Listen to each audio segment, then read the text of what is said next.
की बेटी थी जिसका नाम टीना था। टीना बहुत ही चंचल स्वभाव की थी और अपनी माँ से बहुत प्यार किया करती थी। रीमा का पति टिल्लू एक शराबी था जो दिन रात शराब पीता रहता और आए दिन अपनी पत्नी रीमा को पैसों के लिए मारा करता था। रीमा बहुत ही गरीब थी और अपने घर का खर्च चलाने के लिए वो लोगों के घरों में खाना बनाने का काम किया करती थी। एक दिन रीमा काम करके घर आती है कि तभी उसकी बेटी टीना रीमा के पास आती है और बोलती है, माँ आप कितना काम करती हो, देखना जब मैं बड़ी हो जाऊंगी तो आपको एक भी काम नहीं करने दूंगी। हाँ, मैं तो चाहती हूँ कि मेरी बिटिया जल्दी से बड़ी हो जाए और खूब पढ़ लिख कर मेरा नाम रोशन करे। तुझे भूख लगी होगी ना, मैं जल्दी से तेरे लिए खाना बना देती हूँ। ऐसा बोलकर रीमा रसोई में खाना बनाने चली जाती है। कुछ देर बाद टीना रसोई घर में आती है और अपनी माँ से बोलती है, क्या बात है माँ, आज तो खाने की बहुत अच्छी खुशबू आ रही है।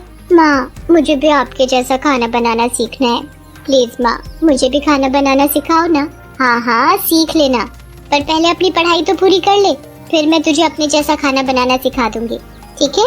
तभी रीमा का पति टिल्लू नशे की हालत में घर आता है और रीमा से पैसे मांगने लगता है और जब रीमा पैसे देने से इनकार कर देती है तो उसे पीटने लगता है। मेरे घर में रहती है और मुझे को पैसे देने से मना करती है। रुक, अभी बताता हूँ तुझे तो मैं ये पैसे आपको नहीं दे सकती, ये मैंने अपनी बेटी टीना की पढ़ाई के लिए रखे हैं। पर टिल्लू रीमा की एक भी बात नहीं सुनता और उसे मार पीट कर उससे सारे पैसे छीनकर वहाँ से चला जाता है। एक तो लोगों के घरों में खाना बनाकर मैं थोड़े बहुत पैसे कमा पाती हूँ, घर का खर्च चला पाती हूँ, मगर ये जालिम पति मुझसे सारे पैसे छीन कर ले जाता है। हे भगवान, आखिर क्या करूँ मैं। ऊपर से टीना का बड़े स्कूल में दाखिला भी कराना है ताकि ये पढ़ लिख कर अपने पैरों पर खड़ी हो सके, मेरी तरह बेबस ना रहे।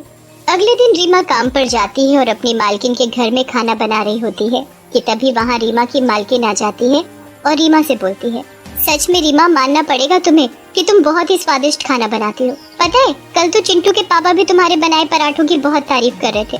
मालकिन ये तो बहुत अच्छी बात है कि आप सभी को मेरा बनाया हुआ खाना बहुत पसंद आया, बस मुझे चिंटू की बड़ी चिंता होती है, वो घर का बना हुआ खाना बिल्कुल नहीं खाता है, उसे तो बस रोज रोज पिज्जा और बर्गर खाना होता है। अब तुम ही बताओ रीमा, रोज रोज पिज्जा बर्गर खाना कोई अच्छी बात है? सच में मुझे तो उसकी सेहत की बहुत चिंता होती है। तभी मालकिन का बेटा चिंटू स्कूल से घर आता है और अपनी माँ से पिज्जा खाने की जिद करने लगता है। ये देखो, आते ही पिज्जा खाने की जिद करने लगा। अरे मेरे लाल, अगर रोज रोज ये बाहर का पिज्जा खाएगा तो तेरी सेहत बिगड़ जाएगी, पहले ही तो बहुत पहलवान है। पर चिंटू अपनी माँ की बात नहीं सुनता और पिज्जा खाने की जिद करने लगता है। तभी रीमा रसोई घर में जाती है और एक बढ़िया पराठा बनाती है और उस पर तरह तरह की सब्जियां और ढेर सारा चीज डालकर एक बढ़िया सा पराठा पिज्जा बनाकर लाती है और चिंटू बाबा से बोलती है, ये देखो चिंटू बाबा, आपके लिए एक मस्त सा पराठा पिज्जा, और पता है इसे खाने से आपकी सेहत को भी कोई नुकसान नहीं होगा। फिर चिंटू रीमा के हाथ का बना पराठा पिज्जा खाता है और खुशी से बोलता है, अरे वाह, ये पराठा पिज्जा तो बाहर के पिज्जा से भी ज्यादा मस्त और टेस्टी है। चिंटू को खुशी खुशी घर का बना पराठा पिज्जा खाते देख मालकिन को बहुत खुशी होती है और वो रीमा से बोलती है, अरे वाह रीमा, तुमने तो कमाल ही कर दिया। रीमा, कुछ दिन बाद चिंटू का बर्थडे है, इसलिए मैं चाहती हूँ कि तुम उस दिन सभी मेहमानों के लिए ये पराठा पिज्जा बनाओ और इस काम के मैं तुम्हें बहुत सारे पैसे भी दूंगी, ठीक है? रीमा मालकिन की बात सुनकर बहुत खुश होती है। फिर तो उन पैसों से मैं अपनी बेटी का बड़े स्कूल में दाखिला भी करा पाऊंगी। फिर रीमा खुशी खुशी घर जाती है और टीना को सारी बात बताती है। अरे वाह माँ, आपको तो पिज्जा भी बनाना आता है, मुझे भी आपके हाथ का बना पराठा पिज्जा खाना है। मैं अपनी लाडू के लिए कल ही बढ़िया सा पराठा पिज्जा बनाऊंगी। रात हो जाती है, टीना कमरे में सोने के लिए चली जाती है कि तभी रीमा का पति टिल्लू नशे की हालत में घर आता है और रीमा से पैसे मांगता है। रीमा पैसे देने से इनकार करती है तो गुस्से में आकर टिल्लू रीमा को बहुत मारता पीटता है और उसका सिर जोर से दीवार में मारता है, जिसकी वजह से रीमा की उसी समय मौत हो जाती है। टीना शोर सुनकर कमरे से भागते हुए आती है और अपनी माँ को मरा हुआ देखकर जोर जोर से रोने लगती है। हे भगवान, ये क्या हो गया मेरी माँ को? रीमा के मरने का टिल्लू को कोई दुख नहीं होता, वो तो बस आए दिन शराब पीकर टुल्ल पड़ा रहता था। रीमा को मरे हुए कुछ दिन हो जाते हैं। हे भगवान, मुझे अपनी माँ की बहुत याद आ रही है। पिताजी तो बस शराब पीकर यहाँ वहाँ पड़े रहते हैं, उन्हें तो मेरी कोई चिंता भी नहीं है। घर में जो थोड़े बहुत पैसे थे वो भी खत्म हो गए हैं और घर में खाने को कुछ भी नहीं बचा है।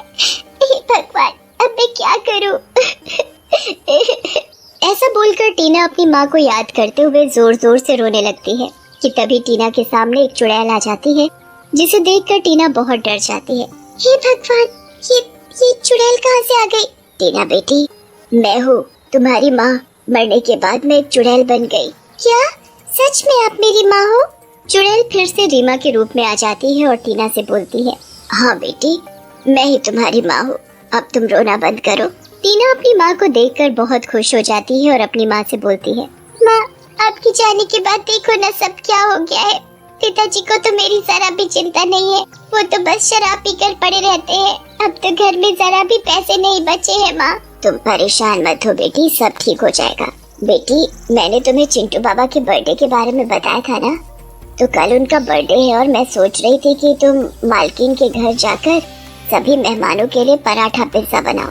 अगर सभी को पराठा पिज्जा पसंद आया तो मालकिन तुम्हें बहुत सारे पैसे देंगी। फिर उन पैसों से तुम अपने खाने का इंतजाम भी कर लोगी और स्कूल में दाखिला भी करा पाओगी। मगर माँ, मुझे तो पराठा पिज्जा बनाना आता ही नहीं।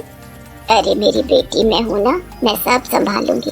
फिर अगले दिन टीना मालकिन के घर जाती है। टीना बेटी, तुम्हारी माँ की मौत के बारे में सुनकर बहुत दुख हुआ, पर तुम अपनी माँ की तरह पराठा पिज्जा बना तो लोगी ना?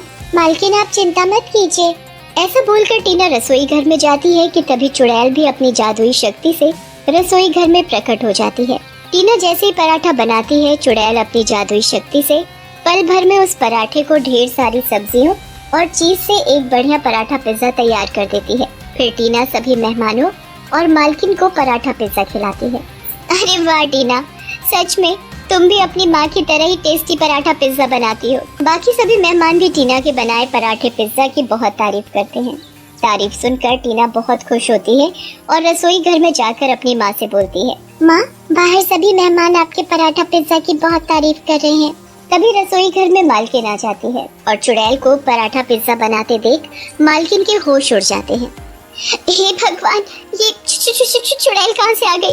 और टीना, तुम इस चुड़ैल से क्या बात कर रही हो? मालकिन, मैं रीमा हूँ। फिर रीमा मालकिन को सारी बात बताती है। मालकिन, मुझे और मेरी बेटी को माफ कर देना।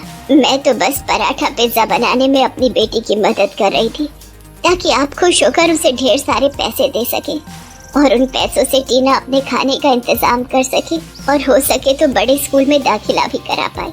मालकिन, मेरी तो एक ही इच्छा है कि मेरी बेटी पढ़ लिख कर अपने पैरों पर खड़ी हो सके।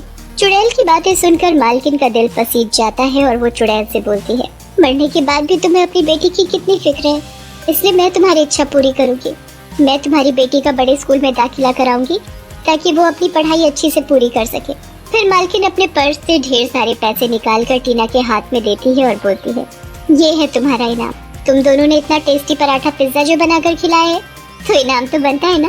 और हाँ टीना, तुम्हें कभी भी किसी भी चीज की जरूरत हो तो मुझे बताना, मैं हमेशा तुम्हारी मदद करूंगी।